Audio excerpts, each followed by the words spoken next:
All right. Good afternoon or morning, depending on where you are. I'm on the East Coast, so for me, it's afternoon. Welcome to our second to last session of our 3-day Revenue Excellence Summit, Race to 22. These 3 days would not have been possible without the work of our amazing sponsors. So thank you to the teams at Atrium, Spiff, Vidyard, SalesLoft, Chorus, Ferris and Concert, DemoStack, Ring DNA, and Sendoso. We appreciate you all and all that you do. So you probably know this by heart now, but today's event is hosted by the team at Modern Sales Pros. Modern Sales Pros is the world's largest revenue leadership community for those in sales management, sales and revenue operations, sales development, and the related supporting disciplines. Our mission at MSP is to create an environment for our 20K and growing members to answer questions they'd struggle to solve on their own and help them see around corners. We do that through our great live sessions, like what you've been experiencing this week at the summit, through our robust online forum, and in the near future, in-person events. Those of you who weren't previously admitted, you should now have access to the community. And if you don't, please don't hesitate to drop us a note at modernsaleshq.com. We're always happy to help. We have had a full day already. We started out with the old and in with the new. Really great panel on RevOps Redux. Now we're going to have this amazing AMA with our MSP founder, Pete Kazanjy. And then this afternoon, we'll close out the summit with a look into Vidyard's highly successful sales playbook at 1 p.m. Now, before we dive into this session, we are going to go over a couple housekeeping notes. First, this event is being recorded. You'll be able to access the recording and key takeaways from this AMA on our previous events page on the MSP website. Second, do not be shy with questions. That is what this entire event is based off of. It's all the things you want to ask Pete Kazanjy. So use Q&A, use chat. This time we don't care. Just ask your questions. We're excited to hear what you've come up with. Now, for the big event, we are so thrilled to be hosting this Sales Motions and Mimosas AMA with MSP and Atrium founder Pete Kazanjy. This will be your time to ask him anything you've ever wondered about, from writing his book to his favorite restaurants. So don't be shy. So why are we hosting an AMA? Why not? But if you need reasons, here they are. And Pete, I want to ask you about some of these things. First of all, can you tell us what you're doing right now? Well, I'm at the office. I'm at the office here in San Francisco. So we are at we have our office. We still have our office in a not dissimilar fashion to a lot of the other folks that our customers and what have you. So that's fantastic. I'm kind of I'm the only person on the sales floor right now because a lot of our reps are working from home. But and then of course I'm doing this fun AMA. We are very excited to do this with you. Thank you for taking the time for it. I've always wanted to know more about your book. I'm a former librarian, so anything with books makes me interested and excited. So what can you tell us about your book?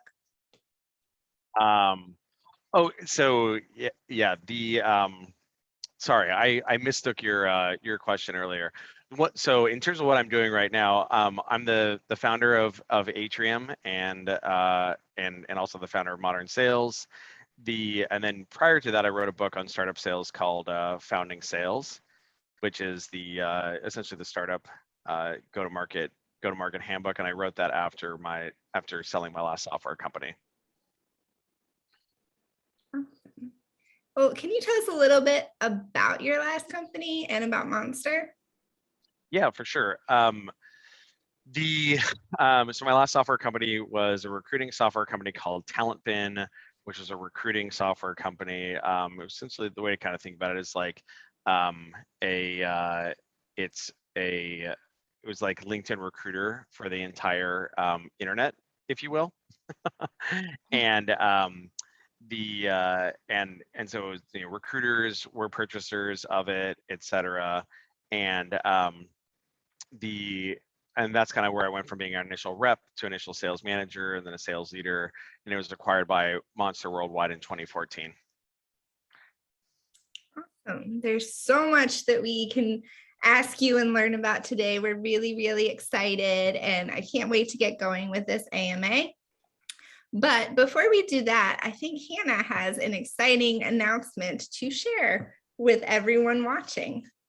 Yes, definitely. We promoted this a bit in our promotion for the event, but last year, Pete started hosting a super wildly successful weekly session that he called Sales Strategy Office Hours. We're really excited to be relaunching that. The first episode is happening on October 29th, and our guest is going to be Matt Curl at Checker. He is the VP of Revenue Operations. He's amazing. The content's going to be amazing.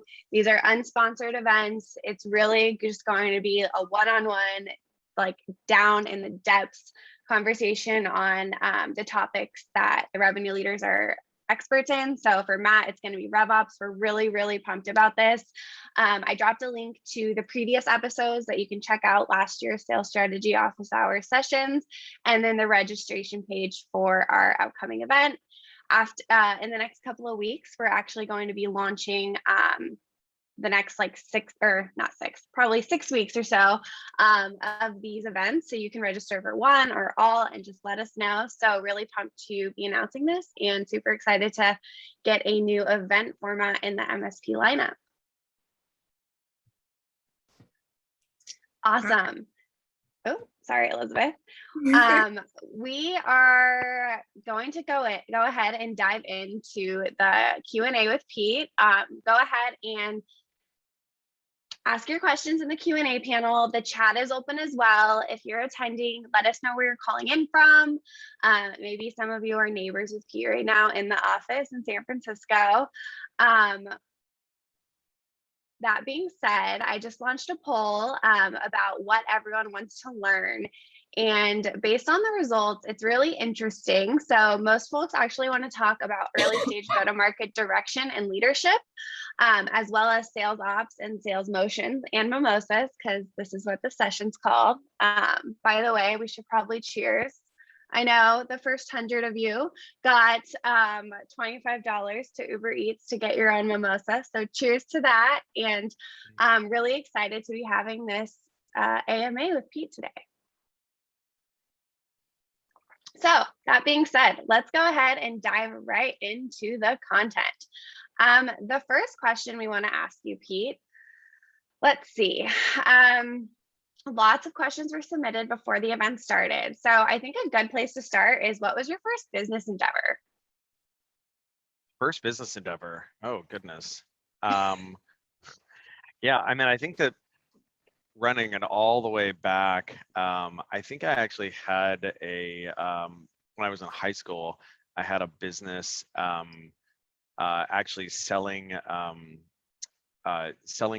kind of like manufacturing chemicals on eBay. It was a long time ago. Essentially taking like kind of like cool things like magnesium and like sodium and stuff like that, and like essentially buying them in bulk, breaking them down such that folks could buy like their own little spool, like micro spool of magnesium, and like light it on fire and kind of check it out and what have you. And so essentially, I guess I was just kind of like a little micro distributor of that, but it was pretty fun. Did a bunch of like electronics resale in college and things like that. So I think those were probably the earliest ones there. Awesome. And then post-college, what was up first? Kind of the big thing there was I kind of started my career in technology in as a product marketer at VMware. Mm-hmm. Right. And so that's kind of like how I got into the tech realm, doing kind of product marketing and product management. Awesome. So I have a feeling questions are going to bounce around to different topics. So I hope you're ready to stay on your toes for this session. The first submitted question by Doug today is hiring an early stage sales leader more important than hiring some AEs and or SDRs? Well, I think the answer to that is like, it really kind of depends on your stage, right? And kind of like where you are in the kind of the sales maturity cycle. And so like, I think the kind of the whole premise of my book, Founding Sales, let me drop this presentation to the chat here. Kind of my whole premise on Founding Sales is that it's really important that early on that the founder be kind of the initial seller and at least sell the initial kind of like set of customers. And so usually, and then the step after that is to kind of prove abstraction that somebody other than the founder can sell the solution in question. And so usually what that means is after kind of the initial set of customers have been sold by a business founder, usually what you want to do is prove that another AE or another set of AEs can do that. And so usually what that means is like, kind of from an order of operations standpoint, it's like founder doing the initial selling, then proving that a couple of account executives can sell as effectively as the founder, and then at that point kind of swapping in a sales leader on top to kind of systematize that and scale that out. So that's usually kind of the approach to do there. Totally, that makes sense. And then Doug has a follow-up question for that. For a startup that's iterating and may have revenue challenges, are there some rules of thumb for salary/commission split for sales teams? Yeah, that's hard. Because I think essentially what Doug is asking here is what Doug is asking here is like, hey, look, if you don't have the ability to like predictably acquire revenue per se, like if you don't know, hey, these reps can attain at $40,000 or $60,000 or $80,000 of bookings a month reliably, it becomes pretty hard to do kind of commission planning. One kind of great approach there is kind of popularized by Jason Lemkin, where there's a compensation kind of like commission model where the rep is like guaranteed their base salary and and then once they cover their base salary with bookings in the relevant time interval, whether it's a month or a quarter or what have you, from there on out, their commission is 20%, as opposed to kind of like a more standard SaaS commission, which is 10%. And what that does is it makes it such that the rep is secure with their base salary and like a base salary that allows them to like cover their expenses and what have you. But then there's a lot of upside beyond that, right? Mm-hmm. So that's a kind of like a good way of implementing a commission plan in a kind of less certain situation. Totally, that makes sense. I think these sales questions are a good segue into this question. You've done a lot, product marketing, you've been a founder a few times, you've become an author, you've done sales. What made you stick with sales? And can you talk a little bit about your breadth of sales experience? Yeah, well, I think it started out, or like how I initially started with sales was when I started TalentBin, the recruiting software company, and quickly realized that products don't sell themselves, and so had to be the person who was going to sell TalentBin to recruiters initially.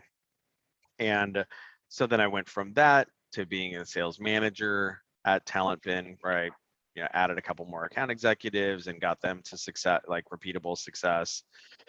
And then when we were acquired by Monster, went from managing a sales team of 20 AEs and CSMs to being responsible for new product sales across a 1,000-person sales organization.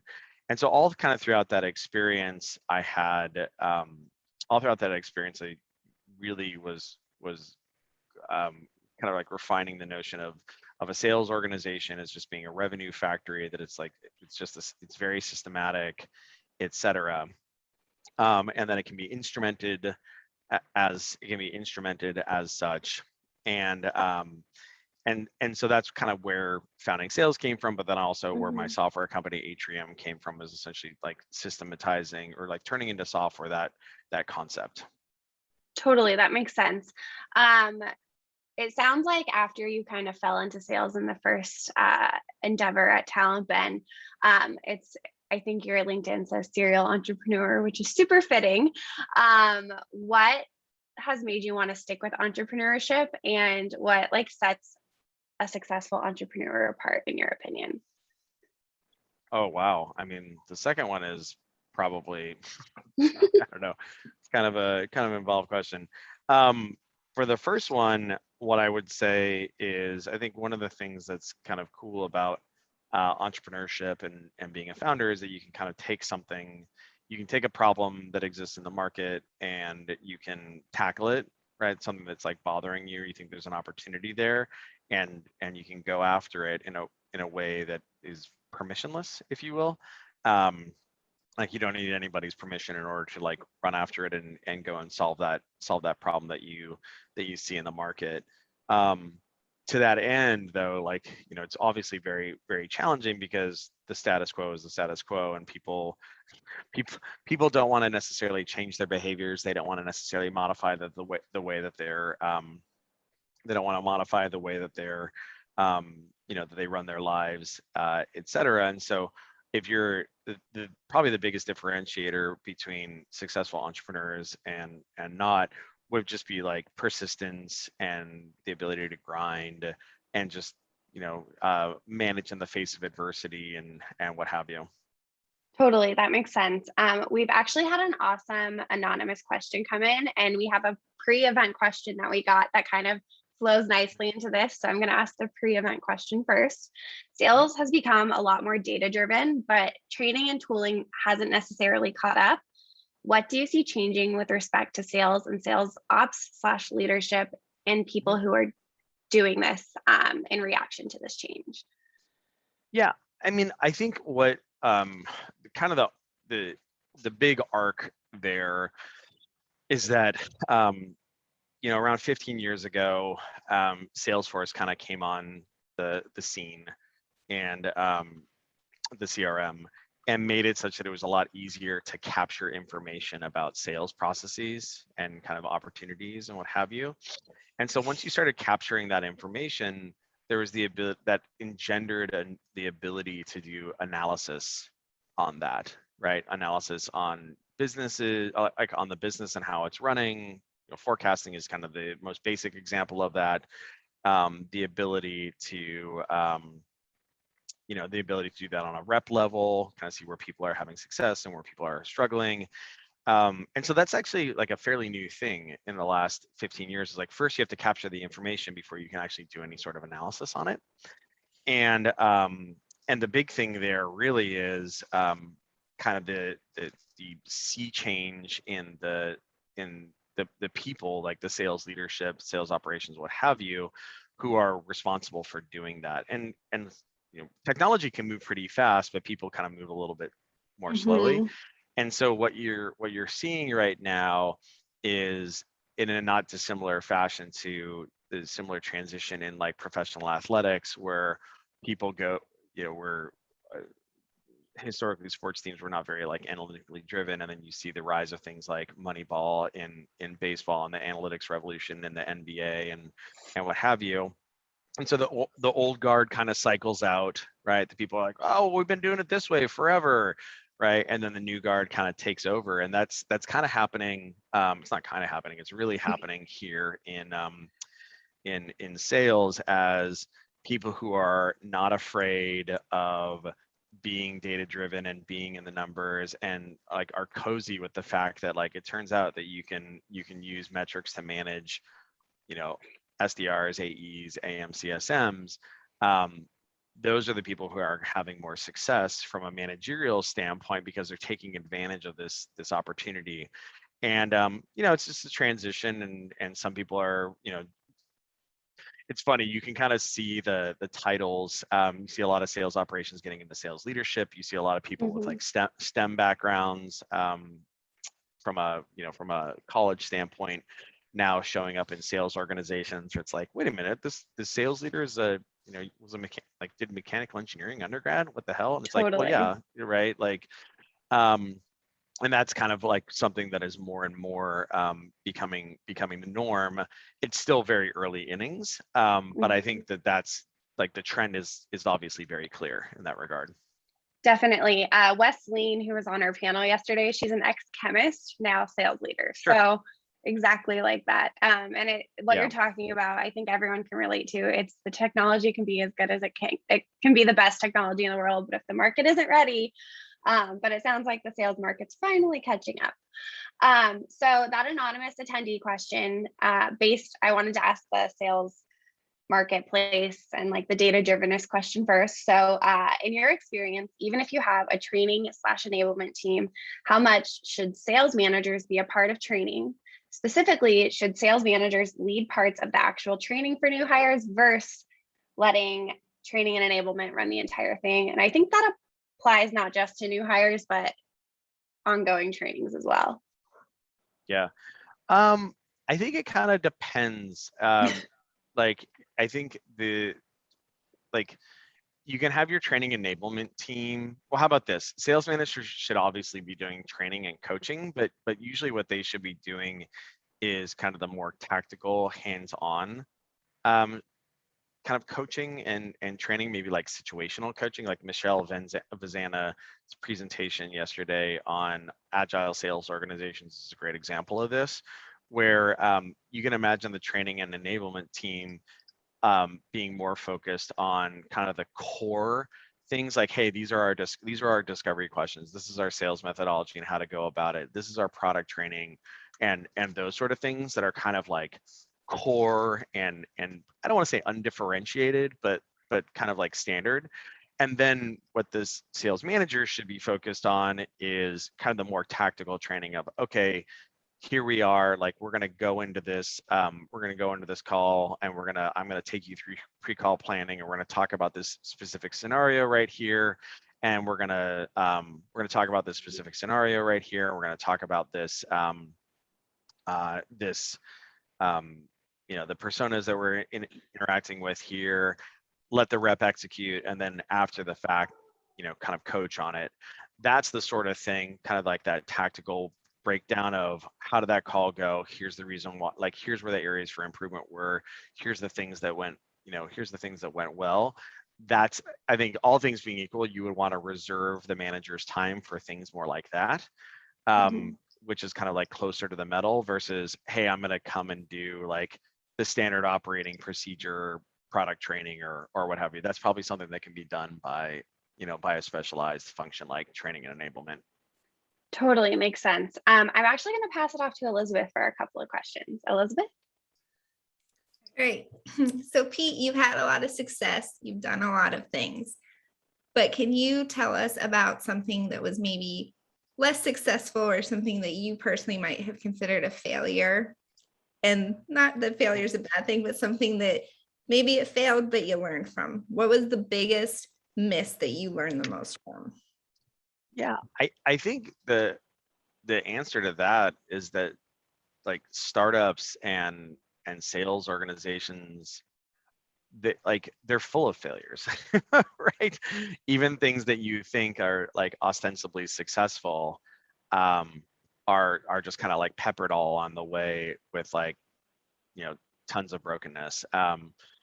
So I'll give you maybe a good example of this.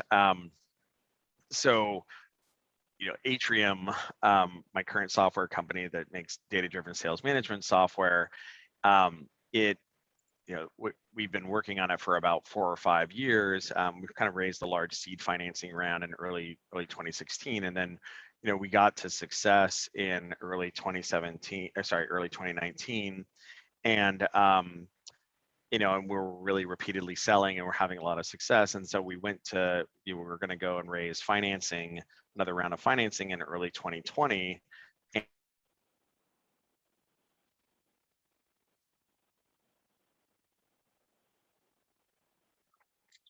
We'll give him a second. Leaning back on that San Francisco office, Wi-Fi, a little questionable. But keep And lo submitting and your behold, as kind of like COVID hit there. Hey Pete, yeah, you froze a little bit. Do you want to just Oh, repeat like the last 30 seconds? yeah, for sure. Anyway, we were having a lot of success in early 2019 and into the beginning of 2020, and kind of growing customers and revenue and what have you. And we were going to raise a round of financing, and we did that right into the teeth of COVID. Mhm. And so for about like a month or two, the financing markets like just froze up, and it was just like, oh, what's going on? And that was really tough. And we ended up, raising a round of financing. And what was kind of cool about it was we actually, at the time, it was really frustrating because we had, had we raised financing like, 4 months prior to that, would have commanded a certain valuation, been able to raise a certain amount of money, and what have you. And then, of course, with the unfortunate timing of the COVID, there was like we had to raise a smaller round of financing at kind of like less favorable terms. So that was like really frustrating at the time and really stressful. But the good news was is we ended up working with like a really amazing partner in the form of Brett Queener, who is a partner at Bonfire Ventures. He used to run sales operations at Salesforce back in the day. And in general, it was kind of like one of those things where like at the time it was really stressful and really frustrating and kind of like demoralizing. But then there was a pretty massive silver lining associated with it. And then we've had a ton more success subsequently as well. So I think that's one of the things with like early stage startups is it's not in retrospect, and this is the problem with how our industry is depicted in the press and what have you, is like, oh, you get all this kind of like historicizing after the fact of like, oh yeah, it was all like it was all rainbows and unicorns all on the way. But the reality is it's just like it's constant chaos.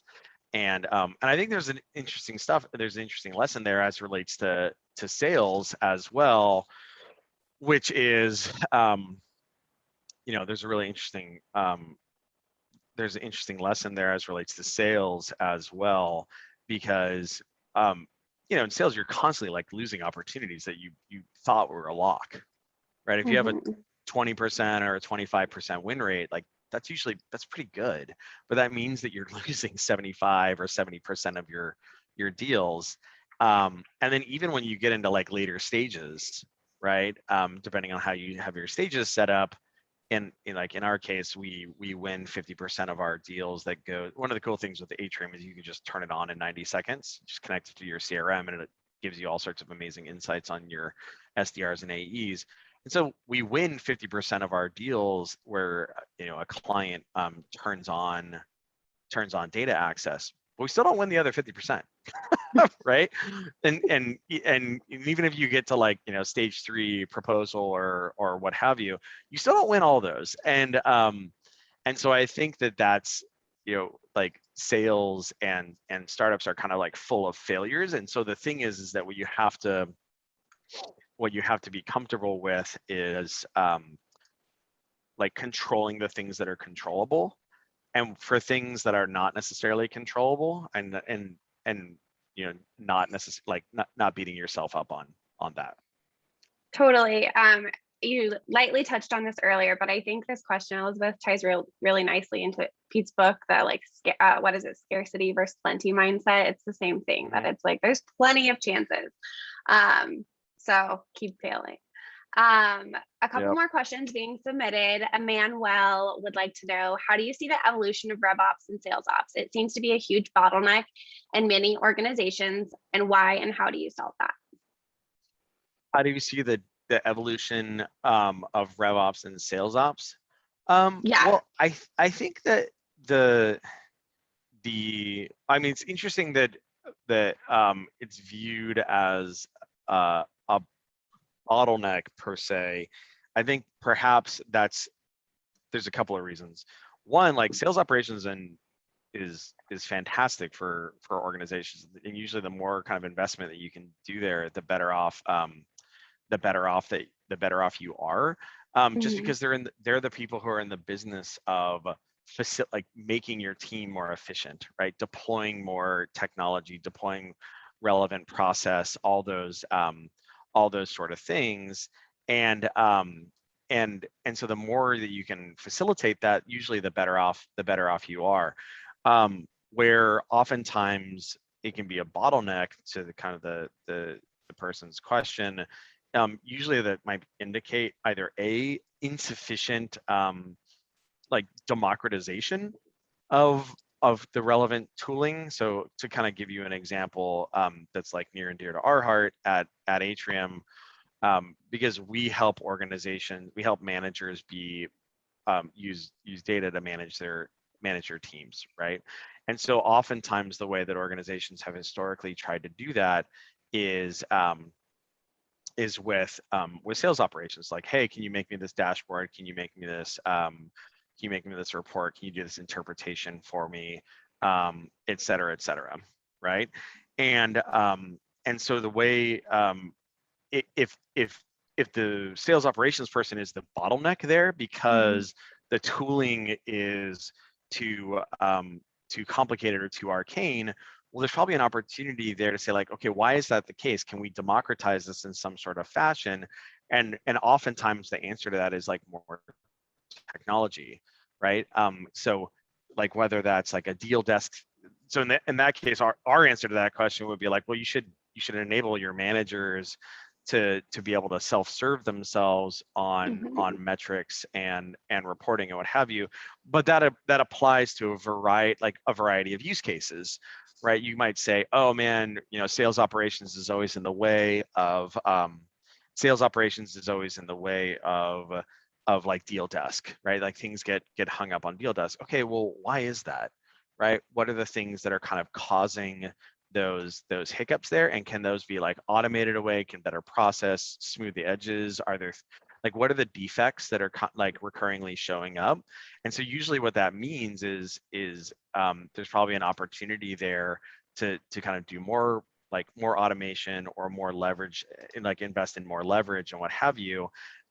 Which all this is to say is like, if you find sales operations and revenue operations kind of like being a bottleneck, what that probably indicates is that there needs to be more of it in your organization, or you need to like, A, you need to have more of those humans, or B, you need to put more money into technology that would automate away whatever it is that you're relying on them for. And as an example here, the typical rep kind of sales technology stack has gone from like $100 or $50 or $100 per rep per month, a decade or more ago, where it's just like, oh yeah, a CRM license or what have you, to in kind of the current state of the art, you could have a rep revenue stack that looks like that costs like $1,000 a month.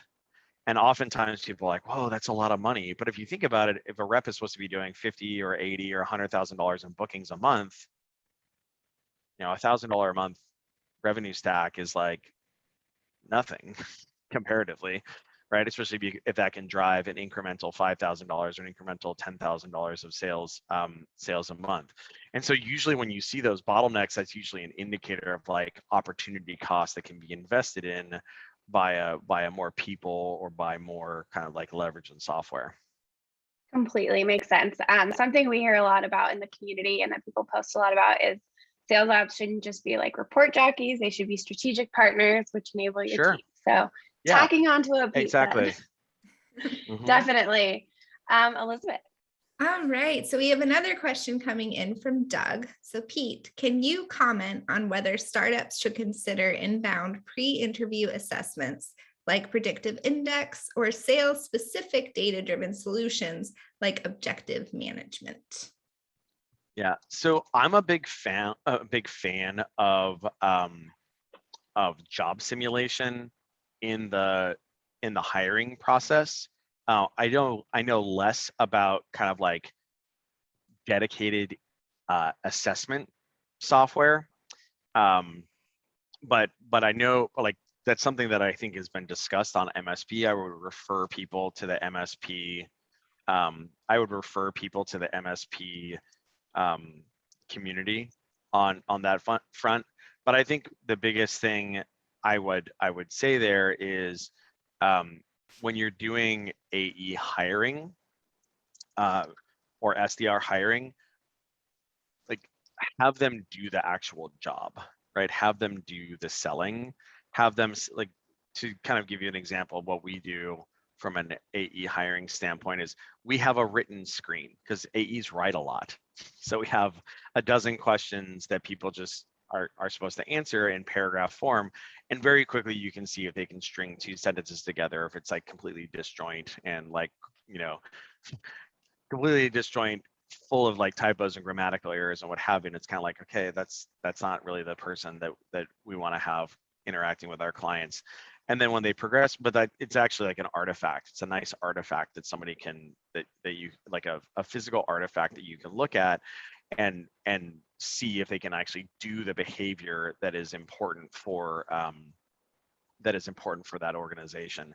And then the second thing that we do is we actually have them run a sales process with us, not with our software, but with their existing solution. And so what that allows us to do is see how do they do discovery, right? Are they able to execute follow-up, right? How do they send the meeting invites? When we have our second meeting with them, how do they bring the information from the discovery conversation forward into the demo and presentation meeting and things like that? And very quickly you can kind of see the difference between somebody who has, you know, who has their act together and can do these things versus somebody who's, you know, might be more of a project. It's not necessarily that you're going to disqualify them per se, but they'll definitely be more of a project in that regard.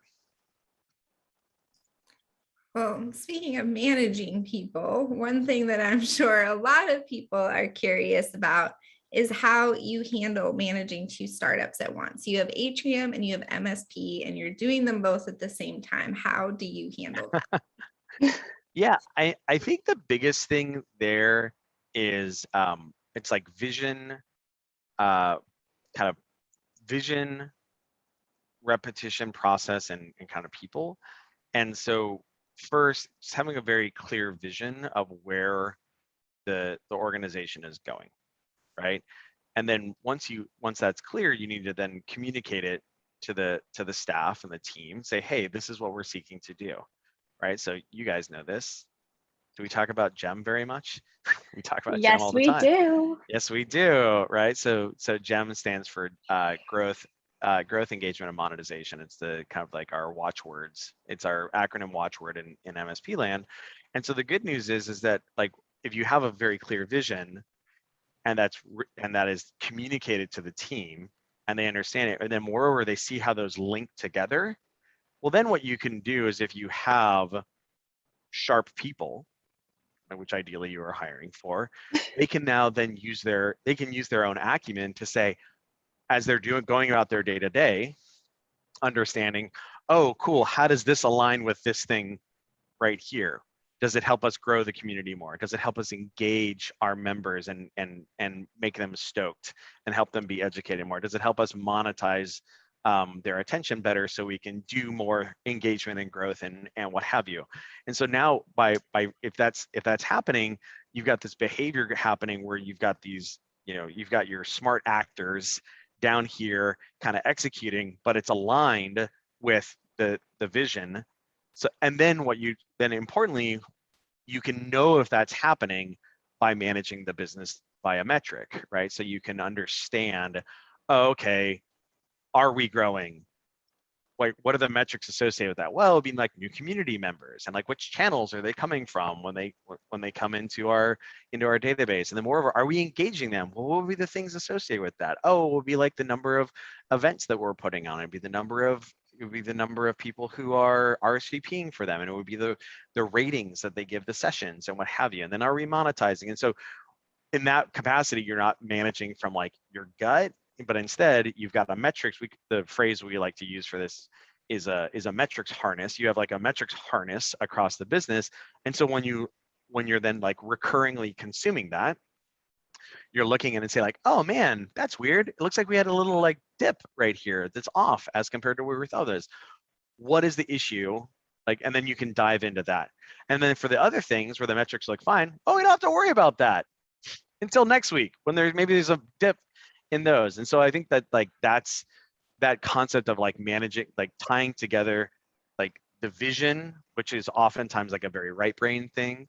Like here's the Mhm. vision, and then decomposing it into something that is like mantras that people can remember, and kind of teaching folks about how like their individual actions connect to that vision. That like having that, but then with like a metrics harness on top of it, if you approach things that way, you can get a lot of leverage, and you can do a lot, right? Totally. We have so many. My diva light turned off. I got to turn it back Oh on. no. Oh no, diva light, Um, turn back on. yes, the whole MSP team is supplied with diva lights. It's part of the job.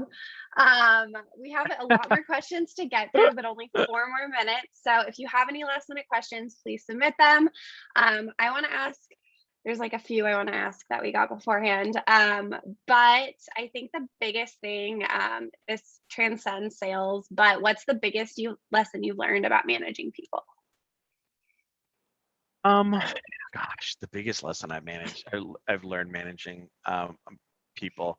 I think it's really just the repetition of the repetition of the vision connected to like the day to day, just so Mhm. people can understand like here's how the things that I do connect to in like through the Rube Goldberg machine Mhm. into like the success of the business, whether that's like MSP or a sales rep. Like, hey, an SDR, what do I do? Well, I create opportunities that eventually turn into business and da da da da da. And so the reason why I prospect new contacts and I engage them by email and calling, and I do it in an excellent way, is because that drives to this opportunity creation, which drives to this win rate, which drives to this bookings, which drives to this revenue growth, which allows us to raise our next round of financing.